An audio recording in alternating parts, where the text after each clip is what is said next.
Okay, so before we kick things off with the individual items, I do want to talk about the tier 10 set bonuses for the Blood DK. The 2 set increases our damage done with Death and Decay by 20%, and the 4 set causes our Blood Tap when activated to give us a 12% damage reduction from all attacks for 10 seconds. And I have mixed feelings about both of these, but I'm going to explain that right now. With the 2 set, I think it really has no defensive value, to be quite honest with you. We're not really using Death and Decay rotationally because Death and Decay doesn't do anything defensively for us. This set bonus really will help us out, on ad fights like Dreamwalker or maybe gathering up the Vile Spirits on Lich King. But as far as that, I don't really know if this set bonus is going to get really much mileage, in my opinion. We're not really going to use Death and Decay in single target over Icy Touch. Even if it did more threat than Icy Touch, it's just not efficient to use an ability that costs 3 runes over an ability that costs 1 rune that effectively does the same job. You know what I mean? Now, the 4 set is a different story. Having another DR is really strong for the Blood DK because we're already a class with a lot of cooldown, so coupling another cooldown with it just makes for a lot of good cooldown combos. And I think the Blood Tap cooldown, while I would rather have seen the 12% DR tied to something else like Rune Tap or maybe even Rune Strike, I could understand why they wouldn't tie it to Rune Tap, only because generally speaking you don't tie tier set bonuses to talents, because then it kind of highly encourages the player to pick that talent whether it's good or bad, and Blizzard really doesn't want to do that. They don't, they want to keep their illusion of choice, you know what I mean? But anyway, I think it being tied to Blood Tap really just means that for the most part Blood DKs are going to have to play or use Blood Tap a little bit more defensively rather than offensively, because you run the risk of wasting the cooldown or wasting the DR when you need it. That being said, I think the set bonus in it of itself is pretty powerful, especially when you combo it with other things like Anti-Magic Shell or Vent Blood, like 2 of our more frequently used cooldowns. I think it just makes a much stronger and much more sturdier tank, especially going into a new tier where bosses are hitting harder. We already have an avoidance reduction, so I think when you can combine those things, I think it really helps out the Blood DK overall, and I think you should definitely aim for getting the 4 set at some point in your progression of ICC. Alright, now that the set bonuses are out the way, let's get to the gear items. And I was going to save this until I got to the weapon slot itself, but I think I'm just going to knock out the elephant in the room, and that's Shadowmourne. So I'm going to turn the character to the side here so you can see it in all its glory, and we're going to talk about it. So Shadowmourne, the legendary weapon of ICC. If you don't know, it's only usable by warriors, paladins, and death knights. It's a 2-handed axe, so it allows us Blood DKs, to be able to use it. It has, 223 strength, 198 stam. It has 114 crit and 114 armor pen, and has an equip effect. When you melee attacks, have a chance to drain a soul fragment, granting you 30 strength. When you get 10 soul fragments, you unleash Chaos Bane, dealing an AoE shadow damage within 15 yards, split between enemies, and you get 270 strength for 10 seconds. So basically, this is a DPS weapon. It's a DPS weapon. It's a Fury Warrior, Paladin, and Death Knight's dream. But is it good for tanking? In and of itself, Shadowmourne, of course, because it's a legendary, is a phenomenal weapon, right? It has a lot of stamina. It has 3 sockets to fill with stamina, much to the chagrin of Fury Warriors and Paladins, right? Filling all red sockets with stamina. But it has a lot of stamina. It's a 2-handed axe. Like, it's really good. But it's not the best option out there for Blood DKs, and there's really no reason to prio a Blood DK tank Shadowmourne. And let me explain. So here we have the weapon chart, and in my opinion, Glorinzelg, which is the 2-handed sword that comes from Heroic Lich King, is a more favorable tanking weapon to Shadowmourne. Why? Well, because it has more stamina than it has 222 stamina versus the 198.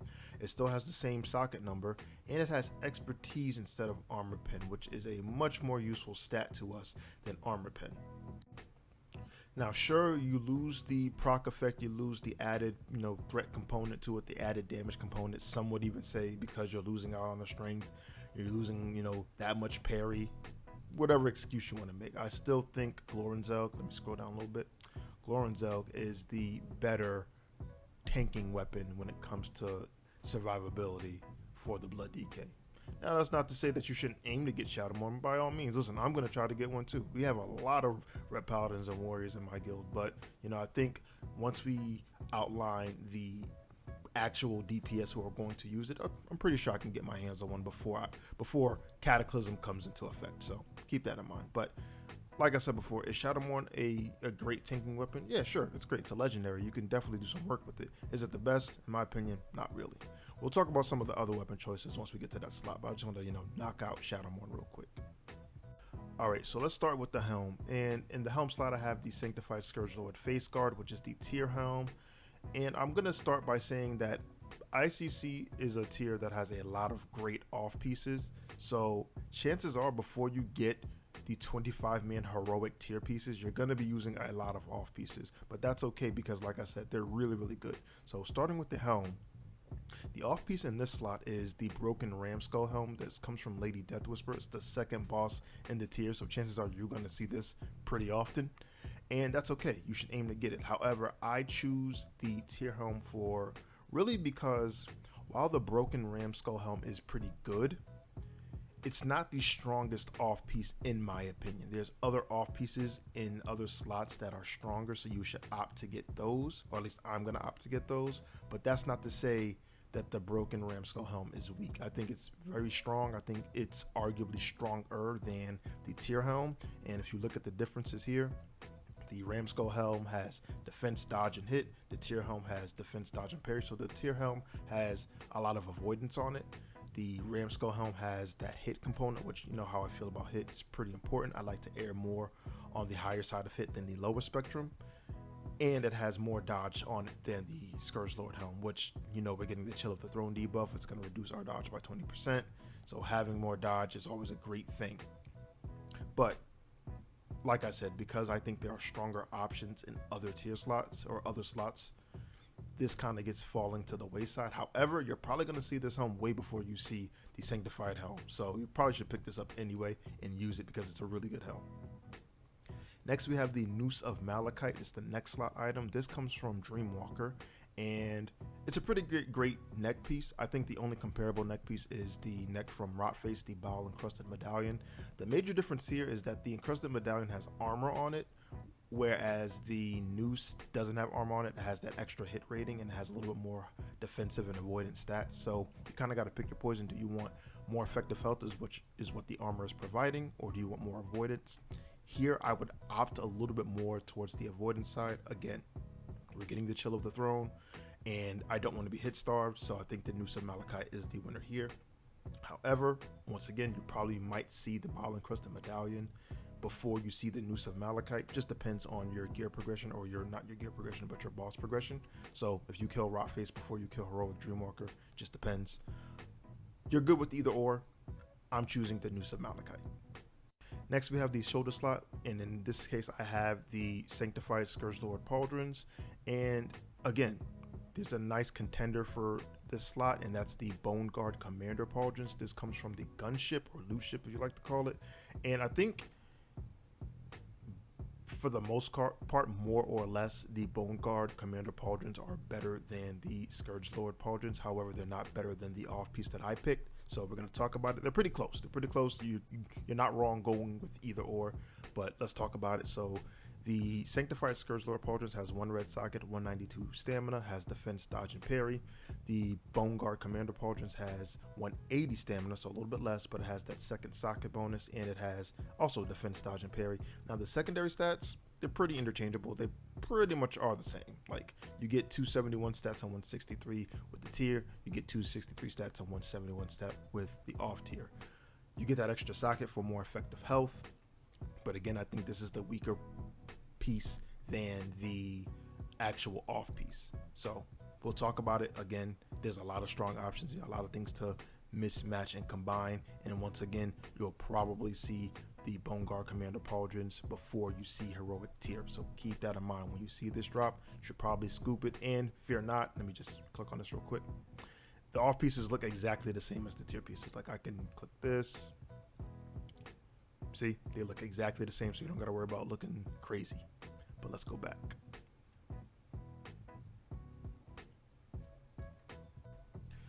Next, we have the cloak slot. This is the Royal Crimson Cloak. This is going to come from the Blood Council, and this is just a direct upgrade from the Tribute Chest in TOGC. So if you have this, just be looking for this cloak. There's nothing really else in ICC, in my opinion, that's comparable to this outside of like the normal one, but this is just the cloak that you want. So next is the off piece that I decided to choose, and that's the Blightborn Warplate. So this is going to come from Rotface, and as you can see, it has 239 stamina, it has 3 sockets on it, and it has defense, dodge, and hit on it. Now the comparable item would be the Scourgelord Sanctified Chest Guard, and as you can see here, probably the first thing you notice is that the tier chest has that bonus armor component where it has 4100 armor, and the Blightborn War Chest has the 2756 armor.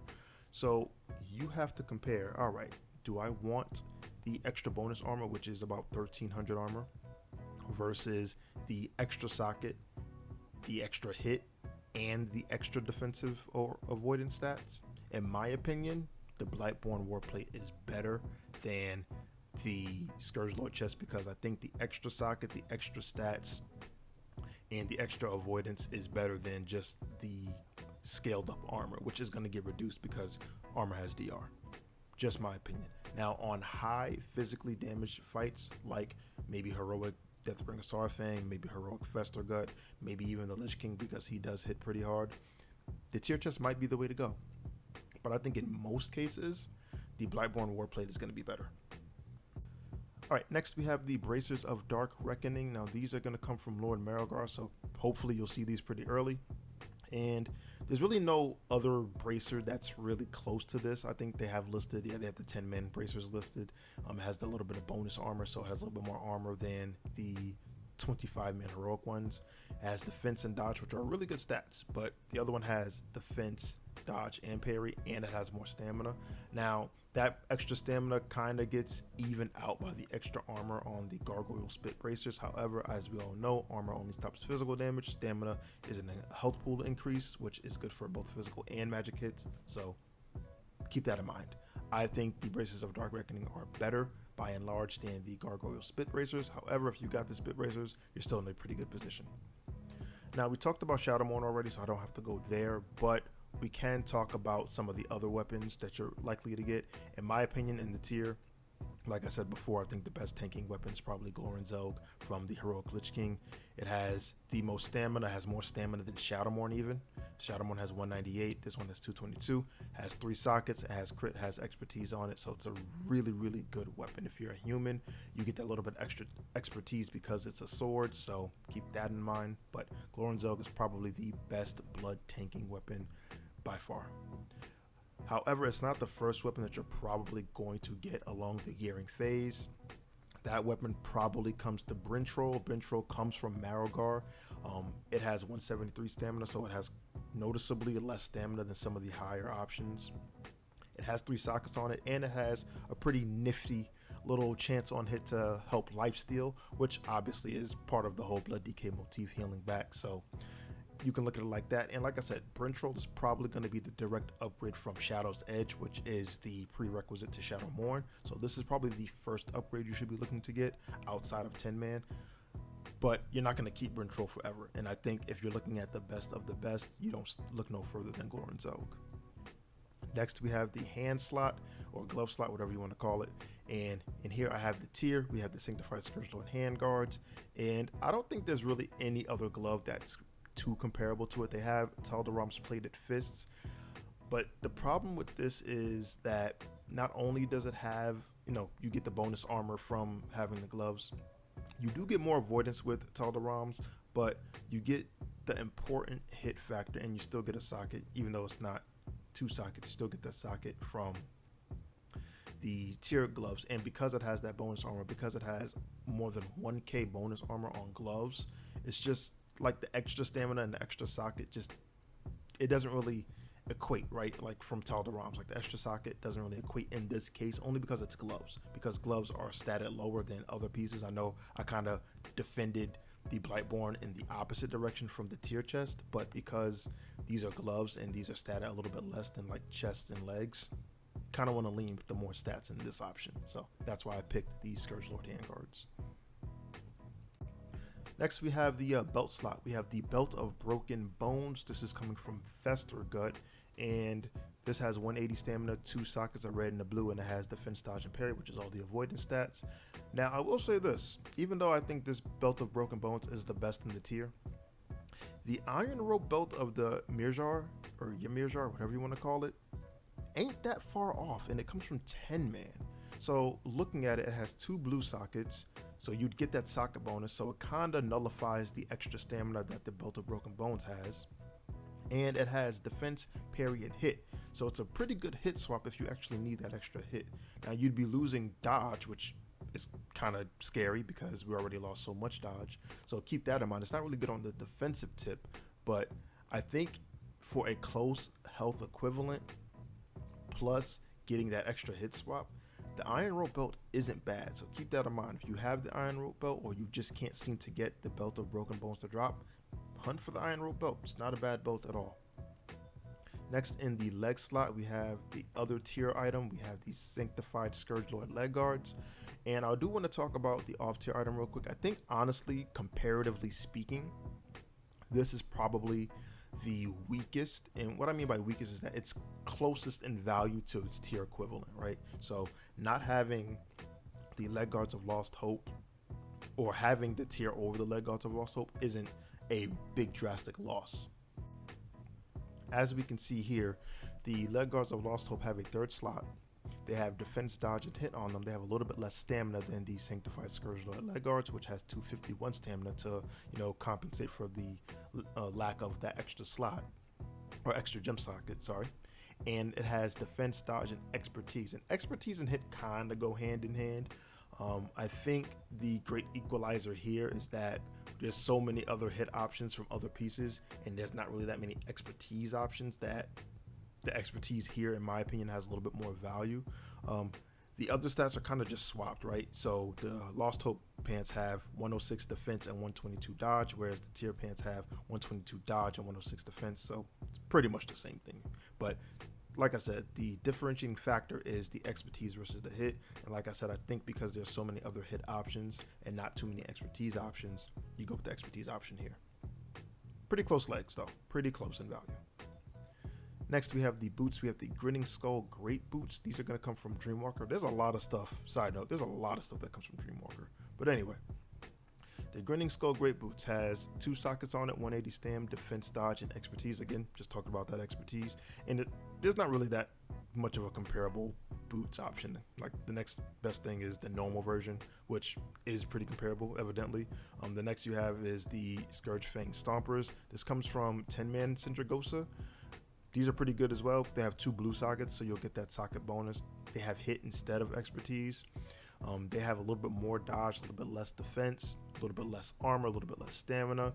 So these are not bad boots at all, but I think if you're just looking for best boots, Grinning Skull boots are it. Next, we have the rings, and the rings are kind of weird. Like, you can interchange some of these rings, but we're going to talk about it. Alright, so Devium's Eternally Cold Ring has 756 armor on it, which is really good for a slot that normally doesn't come with armor, so you're just getting extra armor at that point. It has 102 strength, 141 stamina, 1 red socket, defense, and dodge. And this ring is probably closely swapped out by the new rep ring, the Ashen Band of the Endless Courage. Now, the Ashen Band is pretty comparable. It has a little bit less stamina. It has a yellow socket instead of a red, which doesn't really matter. It doesn't have armor on it, but it does have more defense, more dodge, and it has hit on it. And it comes with a proc effect. When struck in combat, chance of increasing your armor by 2400 for 10 seconds. And this proc is a pretty frequently up buff, so you don't have to worry about, pretty big droughts with this proc.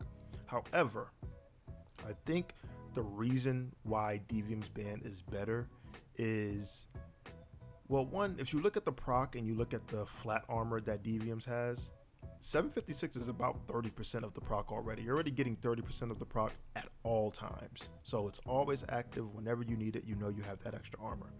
Now, when this does proc, if it procs when, right at the end of your tanking turn or on some ads or something, whatever have you, it may not get its most value. Actually, it probably would get its maximum value if you're taking ads, because the more times you get hit, the more likely you are to proc it. So if you're ad tanking, it's a really good ring there.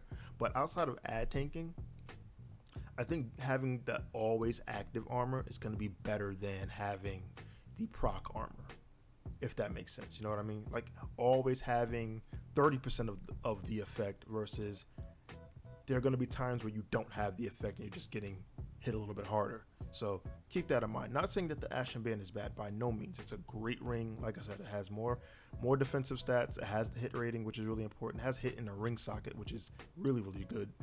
Has a little bit less stamina, but that doesn't really matter. It has a really strong proc. However, the Devium's ring is a pretty good ring. Now, there's nothing to say that you can't use both of these rings, but let's compare Ashen Bands real quick to the second ring, which is the Juggernaut Band. So the Juggernaut Band has defense, dodge, and parry, which are all the avoidance stats. Again, has a little bit more stamina, has a little bit more strength. Only has one socket, so it's easily comparable to there. It doesn't have any armor on it. It doesn't have a proc on it. It just has that static third stat, which you could arguably say that the extra parry versus the armor proc are maybe not equivalent, but near there, where you can compare the one and say, all right, you know what, I want the chance for more armor versus just having a little bit more parry. And if that's the case, you could swap out the Ashen Band for the Juggernaut Band. You'd be losing a little bit of stamina. Keep that in mind, because the Ashen Band does have less stamina than the Juggernaut Band, so keep that in mind.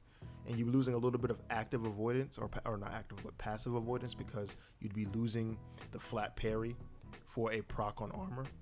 But I think those two rings are more comparable than Devium's. I think once you get Devium's ring, you don't really take it off. Juggernaut and Ashen are kind of interchangeable depending on what you're tanking. And lastly, we have the trinkets. Now, I already kind of talked about the trinkets in my Phase 4 tank trinket stream. Jesus.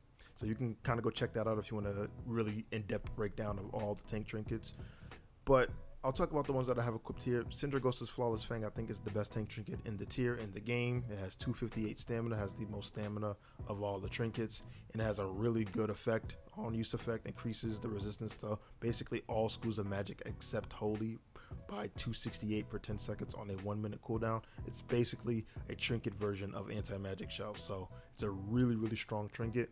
The next trinket is the badge trinket, the Corroded Skeleton Key. This has 228 stamina, so it's equivalent to any passive stamina trinket. Again, passive stamina trinkets, there's only like 3 of them. It's Syndragos's ring, Syndragos's Fang, the normal version of Syndragos's Fang, and then the Corroded Skeleton Key. Like, the other trinkets that come from ICC don't have passive stamina. They have, like, I talked about it before, the Corpse Tongue Coin doesn't have it, Petrified Twilight Scale doesn't have it, the Unidentifiable Organ doesn't have passive stamina, it has stacking stamina, but you have to get hit for it. Like, it's a whole weird thing. So if you just want straight up meat shield stamina trinkets, I think you look no further than Syndragos's Flawless Fang, Corroded Skeleton Key. Also has a pretty useful on-use effect, basically giving you a powered shield every 2 minutes. 6,400 damage absorbed. Gotta love it. So keep that in mind. I think these two are the best trinkets in the game for Blood DK. Again, if you want more in-depth on like the other trinkets and the way they work and how they compare to these trinkets, go check out that live stream, the recorded live stream. And then last, we have the Sigil of the Bone Griffin. I don't think I really need to talk about the Sigil. It's the new tier Sigil. Your Rune Strike grants dodge in another way, right? Like we've had now, this is the 3rd phase where Rune Strike is giving some iteration of dodge, right? I mean, just double check, make sure I'm not crazy. So this one, Rune Strike just gives you 44 dodge stacking 5 times. Whereas the previous Sigil, which one do I have? This one, Rune Strike has a chance to give you 200 dodge, and then the Sigil of Deflection from Ulduar, your Rune Strike just gives you 144 dodge. So Rune Strike has been giving us dodge since Ulduar. It's nothing new now. Like, take what you will with it. Alright, and that's really it for the Blood DK Phase 4 gearing. You know, I had a lot of fun making this. I don't want people to use this as a hard line. This is the BIS list. You need to get every single item on this to be an effective Blood DK. That's not the case. This is just my opinion on what I would think Phase 4 BIS would look like, you know, before the Wildhead guides come out, before the Icy Vein guides come out. I think this will be pretty close. They might have a different opinion on some of the off pieces. They may feel like, you know what, every single off piece just outshines the tier, and by the time you get all of the off pieces, you're basically at that 12% damage reduction. You don't need the blood tap for it. Who knows? I personally think that the tier kind of supersedes some of it, and I think the tier is close enough to some of its off-piece counterparts that you can kind of risk it to get the set bonus. Just my opinion. Same thing with Shadowmourne. I don't think it's the greatest tanking weapon. I think you could definitely use it. It'll be more than a serviceable tanking weapon, but I think Lorenzelg is the best weapon. Easy. But that being said, these are my opinions. I'm open to critique. I'm wanting to hear your thoughts and opinions on the Blood DK Phase 4 gearing. Put it in a comment below. Other than that, you guys know the drill. You've been great. I've been Soul, and I'm out. Peace.